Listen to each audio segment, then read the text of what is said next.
Incubator வச்சு இன்றைக்கோட 21 நாள். நேற்று 20 நாள்லேயே 2 குஞ்சு நைட்டு பொரிச்சிருந்தது. இப்போ காலையிலேருந்து ஒவ்வொன்றா பொரிச்சிக்கிட்டு இருக்குது. இப்போ மதியத்துக்கு மேலே ஆயிடுச்சு. ஒரு 9 குஞ்சு பொரிச்சு எல்லாம் பிரிஸ்க் ஆயிடுச்சு. எல்லாம் 11 மணிக்கே பொரிச்சிருச்சு. இப்போ லேட்டஸ்ட்டாக ஒரு 10 நிமிஷம் முன்னாடி 10வது குஞ்சு பொரிச்சிருக்கு. இந்த குஞ்செல்லாம் பார்த்தீங்கன்னா பிரிஸ்க் ஆயிடுச்சு. இது மொத்தம் 9 குஞ்சு இருக்குது. ஃபஸ்ட்டு நாட்டு சக்கரை தண்ணி வச்சுட்டோம். குடிச்சிட்டு நல்லா சுறுசுறுப்பாக இருக்குது. இது ஒரு முட்டை பொரிக்கிற கண்டிஷனில் இருக்குது. இது மாதிரி ஒரு 4-5 முட்டை பொரிக்கிற கண்டிஷனில் இருக்குது. இது பார்த்தீங்கன்னா லைட்டாக தூர் போயிருக்குது.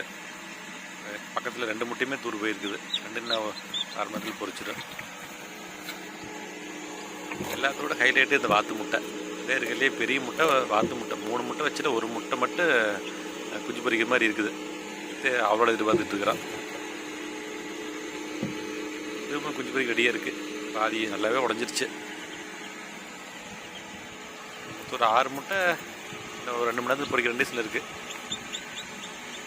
ஏதோ ஒரு மாதிரி ஓட்டில் மாட்டிக்கிச்சு.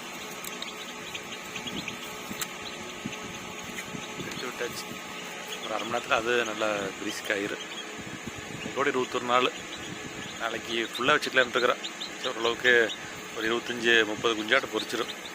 மிச்ச முட்டை 37 நாட்டுக்கோழி முட்டை 37, வாத்து முட்டை 3, மொத்தம் 40 முட்டை.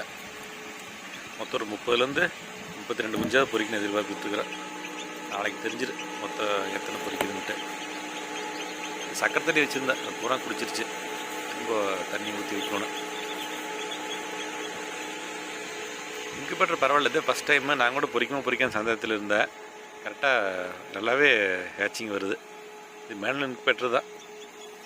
வேணுங்கிறதுக்கு வாங்கி பயன்படுத்துங்க. நல்லா இருக்குது, யூஸ்ஃபுல்லாகவும் இருக்குது.